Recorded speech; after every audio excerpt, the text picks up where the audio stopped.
35, 33, 34. That is not my vital statistics.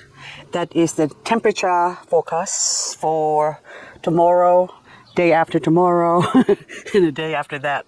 So it's around 6:30 in the afternoon. Temperature still says about 32, 33 degrees.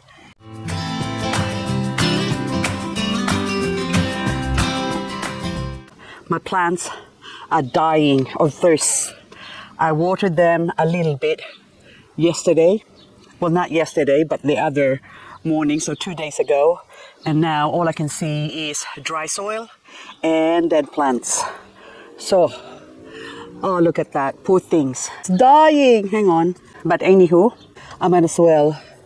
See that? Dry. Ah, look. You can go over here and hopefully you will grow. Look at that. Oh my goodness. He's not happy, but that's only a, what are you? Titubans. So it's okay, they're fast growers. But the rest of my babies, I can feel their thirst. They're saying, I thirst. Give me water. Contrary to popular belief that succulents don't need water. Wrong. Succulents need water too. So it is best to water them. So this is just getting them wet first up. But I have to go back again and look at that poor thing there. So I have to go back and soak it. So especially these Ioniums right now, they're dormant because of the heat. They don't like it when it's over 27 degrees. So they're like, ugh. So you have to give them water and a cool place to stay in so they can still continue to grow somehow. Otherwise, oh, look at that. Oh, poor thing. Look, they're all like, oh my goodness. Anywho, all this garden now have to be, all these succulents, not this garden, well it is in my garden, they have to be watered. And watered it is, we have to soak. So now it's 6 o'clock and temperature will go down soon, fast enough. And so we have to water them. We soak that because tomorrow they're gonna die. And if you don't water them, they die. If you water them too much, they die. So basically make sure that they don't have mealybug. And that's the reason why they also die. So they're thirsty, and then the mealybug is sucking the life out of them. So they become double thirsty, and of course they will die. So this one, mostly Ionium and Crassula in this box. I'm gonna drown it. I haven't watered this for a long time because it's quite a thick box and with a lot of soil. So we let it drain.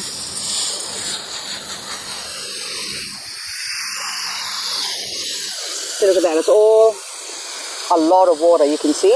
But now, if I go and dig that up, look, see it's dry. This is how you kill a succulent. You give it a little bit of water, and then you think, just because the first inch of the soil is wet, that doesn't mean the rest of it is also wet. So this is where using a soil wetter is good for one, and for another, you really have to soak them. Or else they'll experience that. See, that stem is dried up and the plant that was there before all gone. And this one is heading that way. And the roots showing here is indicating that it is ready to be living somewhere else because I'm not getting enough water here, it's saying to itself, and soft leaves. This is, what is your name? I think ghosty or something, or ghost plant. Hybrid or some sort. But anyway, they need lots of water. So I'm gonna spend 2 hours watering my garden. The other section where I have a lot of potted plants there, or should I say small potted plants, small pots, that is. I watered that 2 days ago, but I will still give it another drink tonight, lightly. But this area here, I will focus mainly on soaking them because I don't want them to die. And let's go back here again. Oh, hello, purple rice. Cute flowers, look at that, but it's already closing off because it's late in the afternoon, it's going to sleep. But this one here, even though this is exposed to sort of the sun, open air, still it's not coloring up because this is meant to be grown out in the open. So this plant here goes dead in winter for our area, so I have to put that somewhere where the frost doesn't get to it. And this area here where a lot of my sempervivums are, I have to water them as well because I haven't watered this for a long time. Now this one, oh, euphorbia, Vigneri, look at you. Hey, look how beautiful that is. This one has to be brought inside in winter because they don't like the cold. But in summer, which is still now, even the first couple of months of autumn, they can still live outside. Now we water again. Oh, look at that. Oh, dry. I don't know what you are, but anyway, I can't remember the names. But that's the sign that it's thirsty. So we soak. Oh my goodness. Hang on, I have to stop watering. Stop! In the name of Anakamseros. Look, I just noticed all of these seed pods from these Anakamseros. I have to harvest them because this is the Anakamseros sunrise. See the variegated one, look at that. So I need to harvest them, but I won't touch these ones now. I have to let that dry up and I will do that tomorrow. I'm going to take you on the other side where the dry ones are. These are my seed grown Anakamseros that was supposed to be transplanted before, but I kept forgetting. So anyway, they have flowered again. You can see all those seed pods there. And now it's time to harvest it. So I'm not going to let them go to waste. I'm going to take that, put it in this container, and you can see, look at all those seeds. It has a 90%, if not 100% strike rate. So it's very easy to grow. You only need one plant, and within the year that you have the plant, it will produce flowers and also get fertilized and also produce seeds. And that's the seeds that you have to harvest. So like this one now again. Look, more seeds. And then we continue to grab, drop. Grab, drop. Grab, drop. The ones in the bottom here, they're not ready yet. We wait for them to dry up like these ones here. And look, they're just dropping. Oops. See, look at that. Oops. Can you see that on my hand? So that's what an Anakamseros seed looks like. So right now, they're not coloring up very well. They're a bit on the lighter side, but in autumn is when they show off their best color. So when it's hot, like a lot of succulents, hang on. I dropped the seeds. Now it doesn't matter. We are going to just, oops, go over there. I'm gonna pull you up. And two more here. Oops. And that's it. No more? No more. Oh, there's another one here. And another one. And another one. So you can see that these ones, there's probably about 1, 2, 3, 4, 5, 6, about 8 or 10 plants in this one pot, which if I transplant it and give them room to grow, they will grow quite fast. But unfortunately, I kept forgetting and I haven't got time. And with the amount of plants that I have, it just leaves me no time to attend to the other ones. And speaking of attending to the other ones, this one here, the cubic frost. I bought this as a $5 plant and it's now grown. And of course, this is a reverted, variegated, and you can see a little bit of variegation on that leaf there. And also up the top somewhere, I think that one too. Can you see the edge of white in there?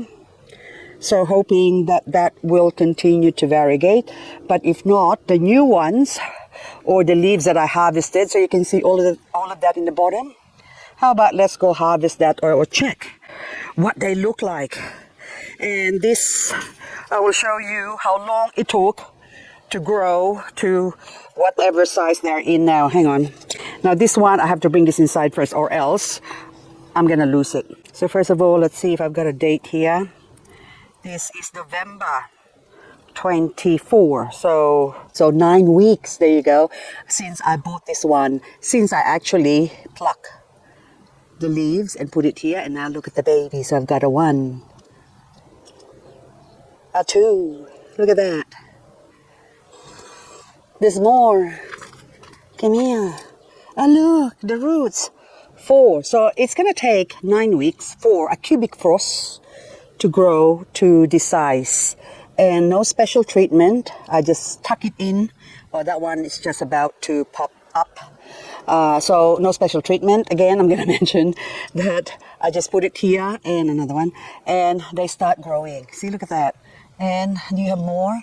Oh, look, that one is even bigger. And also, it also has a bit of mealybug. So you can see that white stuff there. So that's what you have to be aware of. So the mealybug like to attack the little baby, so I could spray this with methyl, but it's more fun plucking it.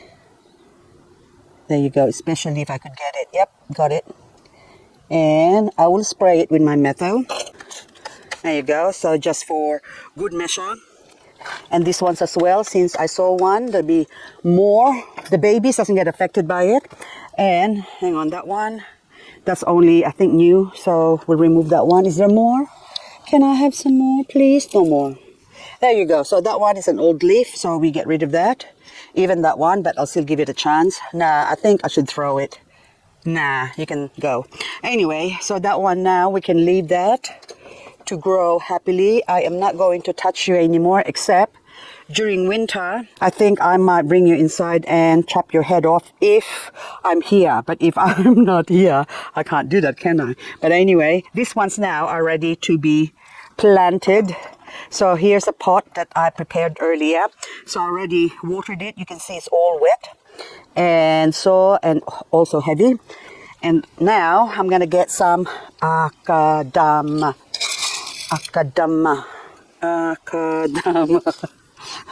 We're doing akadama. There you go. Filled up. Akadama. There you go. Now we are going to we'll pick this variegated one. Oh, look at that. Hi. So we got a 1. Another variegated one. We'll put you here. So another variegated one, a 3. And we'll put this non-variegated big one here. And that one. So this, I think, I'll put the late bloomer here. And the early ricer. Over on that one, 3, and then we'll put a slow one as well. You know, we can't just have all the fast ones in one pot. There you go. So they will take root. They will try and crawl underneath. And of course, I have to put these somewhere where it's not too hot if I want them to grow. If I don't want them to grow, I will expose them to somewhere where there's a lot of heat and then they can die. We don't want that. But anyway, so I'll put the other one there later on. But since I'm already here, I want to check on my ruby Donna. I saw the name Ruby and then I forgot that it's called Donna. I had a peek, look, Ruby Donna. So that's the beauty of labels. But anyway, this one now is grown from a leaf. 1 leaf. Look at that. And you can see nice and big, and it's got 1, 2, 3 heads. This is my standard, I think, Master Succulent soil mix. And so we put you here. And of course, I did exactly the same one on a separate pot, but I used straight coconut coir. So this one is growing on coconut coir, and you can see how thirsty this plant is, because the mother plant, the leaves, which was about that big before, was also the same size, but that's disappeared. And then this plant now has got a 1, 2, 3 heads as well, but it looks like it's sort of cresting. I think it's the plant's way to try and conserve water. But again, I can see a little bit of mealybug there, so maybe it's got mealybug issues. So contrary to popular belief that coconut coir holds a lot of water, well, it does, but this is a good example of how quickly it can also dry up. So even though it holds a lot of water, it needs to be watered really every day, because once you get a whole pot of, say, this size, this is quite tall, say 100, that's about 100 millimeter or 10 centimeter tall. So if you water this, saturate this, and within a day, the first inch of the soil or your coconut coir soil will be dry or will dry up. So like this one's now, I'm showing this as an example. So this whole pot is really, really dry. And if I get the top wet, how about I do better? We'll soak it, since I've got a container here with still, oh hang on, with horrible water. But anyway, I'll leave it there, and I'm just gonna give it a good drink. Okay, you can see the bubbles. Bubble, bubble. Toil of trouble. There you go. Look at that, bubbling up.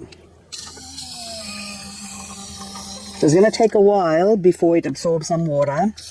And just to quicken up this topic, so hang on, another one, there you go. So what happens is, that might be all saturated, but I leave it and put it away. By tomorrow afternoon, an inch of that top layer will be dry. So another second day, third, fourth, by say a week, this whole pot will be completely dry. Compared to the other pot that's got the master succulent soil mix, it actually stays moist for a while compared to coconut coir. So a lot of people say, oh, coconut coir is going to rot your plants. No, it's going to feed your plants better, and you can grow your succulents in straight coconut coir with nothing at all, and your succulents will grow, provided you, of course, have to give it some liquid fertilizer. Because if you just plonk some granulated fertilizer on it, the plant won't be able to absorb that. So they're not going to get fed. So this one now, I'm going to completely saturate you. See, look at all the bubbles. So coconut coir, I love coconut coir, because for that reason, you actually have less chance of rotting your plants with coconut coir than other soil mix. Long time ago, Eco-Pest oil is what I used to kill my mealybug, my aphids, my leaf miner. Where do I get leaf miner? I don't know. But all sorts of insects. This is all I use. And I never had mealybug then. And then, of course, a lot of people said they can't find Eco-Pest because this is probably only in Australia. So I experimented and started using metho. So metho solution is only good for direct contact. Basically, you let your plants grow some mealybug or have some mealybug on it, and then you use a metho to kill it, and it kills it really good, but it's not preventative. And I find Eco-Pest oil, it has a residual effect. So once a plant is sprayed with Eco-Pest oil, it takes longer before mealybug can be shown. Well, put it this way, I haven't seen mealybug when I was using Eco-Pest oil, and then I stopped using it, so I haven't used it for a long time.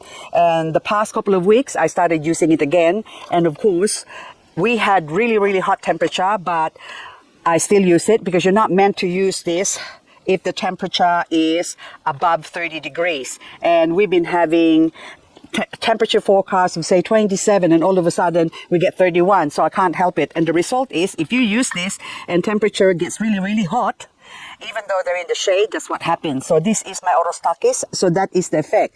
But the mealybug gets dead.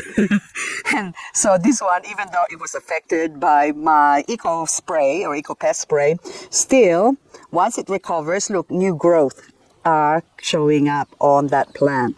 So either you let that get killed by the mealybug, or you use Eco-Pest oil. Now, I am not paid to to say this, but this is what I've been using, and I actually got about, I don't know, 4 liters of this stuff still, and I hope they're still okay. And also this one here, I've seen so many mealybug a couple of days ago, so I sprayed it late in the afternoon, and then I'm just gonna check it now. This is my crassula and variegated something thersifola, I can't even say it. But anyway, so I'm trying to look for mealybug. Oh my goodness, they moved out. Oh, there's one here.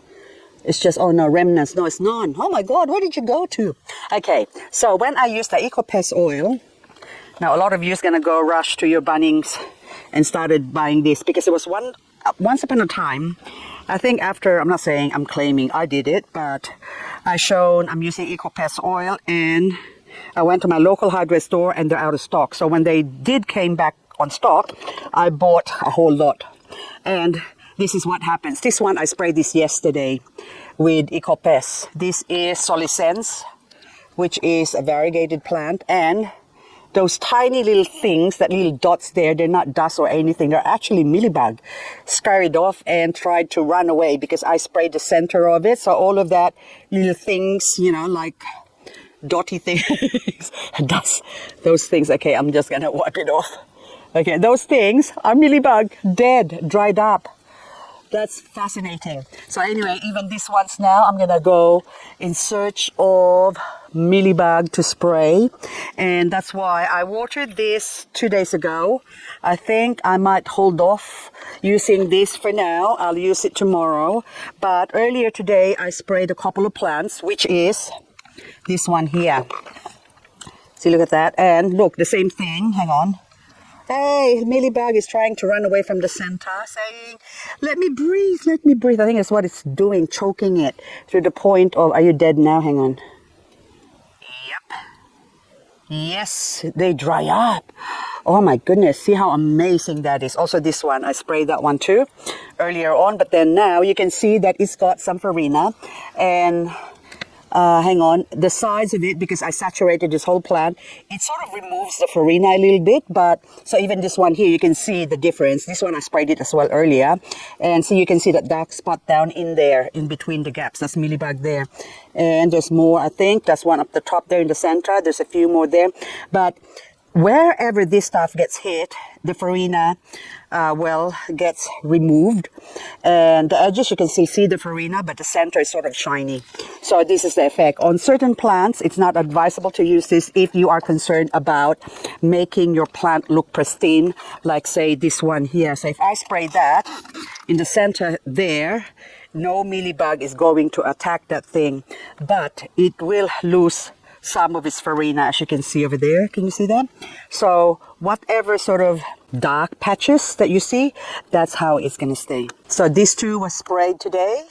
This bunch of lemon lime, and you can see every center of it, there's some signs of mealybug. So I just sprayed the whole lot, which is the center of it, and now it's dried up, and I think I sprayed it at around 3 o'clock. And so it's okay. It was really hot today. I think we reached 32 or something, but they're still fine because they're in the shade. Out in the open, say, for example, over there where there's still sun right now, it is not advisable to use this stuff because see that one there? That is going to burn that. But on the opposite side here, where I have the sun on top. So just remember, it's about 7 o'clock actually now almost. And we still have sun until 8:30. We still got sunlight or daylight, but this area I can spritz my plants here that has mealybug. So have you got mealybug? Show me your mealybug. Mealybug coming to get you. Oh, those poor things are all dry. I need to transplant them as well because the soil of this one now, Canopythum, is dying because there's no nutrients in the soil. So they need to be transplanted and given a better soil. But I've been slack. What can I do? My belief is that these are my cigarette money. If I'm still smoking, they'll be all been smoked off. But since I don't smoke anymore, instead I buy succulents, then I can still see some plants in here. And if they die, to me, this is my hobby. This is what makes me happy. Killing succulents now. I would like them to grow, but then again I also need to have a life. I can't just stay home and look after them. I have to have a balance of going fossicking because that's what I love. If I could have it my way and it's not too hot, I will be out there chasing this one. Look at that beautiful agate matrix. Actually, that reminds me, I should really go into my workshop and start cutting some agates while it's still warm like this, because it's nice to cut some stones when it's hot. Keeps me cool, because I'm one hotsy patootsy person. I get hot really. I can stand the cold, not the snow, but I love winters in Canberra. So even though there's frost, I love it because you can always cover up and warm up that way. But when it's hot, you can only take off so much. And then so to a point where even when you have something cold, I still feel hot. So what I do is I have hot coffee to cool me down. Oh, hang on, this one now. What's your name? Amestro. I need to remove that because that is, look, rotted, but it doesn't matter. That's still alive. Still alive. Hang on. You're Amestro, aren't you? No, it's Romeo. Oh my goodness. Oh my. You're Romeo, can't be. Oh my goodness. Romeo, $25. Oh wow, I didn't even realize that you grew some babies. But this Romeo doesn't look very, very pretty to me. Look at that. Oh my goodness, I don't even know what my plans are now. I only have one arm holding the camera, so I can't do this. But take note of what they look like. And I have to hide the roots into the Acadam. Now, after I've buried the roots, it's now under the Acadam. I'm now going to give them some water to encourage them to go down in the bottom. It's just like telling them, look, this is what you're looking for, and there's more underneath. So anyway, guys, that's all I got for this video. I am hot and bothered again. I can't stand the heat, and of course I have to water all of this. So basically I will give them some drink, this area, later on, but I have to finish the other side first. But anywho, that's all I've got. Beautiful people, my lovelies. Oh, by the way, last Christmas, one of the nephew has given this as a Christmas present. It's a lemon maya. The seed was taken from Dad's backyard. So this is Dad's lemon tree, and he harvested. Well, Damien harvested his nephew, or husband's nephew, but anyway, he harvested the seeds and grew them, and each of us got a lemon tree to grow. I had the worst ones because he said, I've got a green thumb and I'm sure I'm not going to kill it. Well, so far it's still alive, and it has grown as well. It has doubled its size since I got it last Christmas. I got a lemon plant. Anyway, guys, that's all I got for this video. Oh yeah, just for added bonus, by the way, this is same plant, Mickey Mouse, sedum or Sedivaria, Mickey Mouse. Are you Sedivaria? Never mind, so sedum, Mickey Mouse. Look how beautiful that is. And that one too. Well, both of these plants are the same size. Now, that one is exposed to the sun and it grew much faster. And that one is sort of tucked in, hidden from the sun. And it's not as tall. So if I pull back, can you see that? So, there you go. Look at the difference. Can you believe that? But this is the clincher. That one on the left that doesn't get a lot of sun is more colorful than this one on the right that is getting a lot of sun. Anywho, that's all I've got really. This is goodbye. So this is goodbye. Oh, that one is super milky. Look at you, nice and fat. Oh my goodness. And super milky is quite sensitive. It will grow beautiful like that, and I bet you anything you like, in a week's time, that whole thing will just fall apart because of I don't know what reason. Good example, this super milky here. This was, once upon a time, they were all like that. But now, look, they just sort of fallen apart, but the leaves, you can see they grow quite fast. Every single leaf just about has grown more super milky. But anyway, I am not super liking them, but I still grow them. Okay, oh hello. You are growing well. Soon I'm gonna have to chop you to propagate you.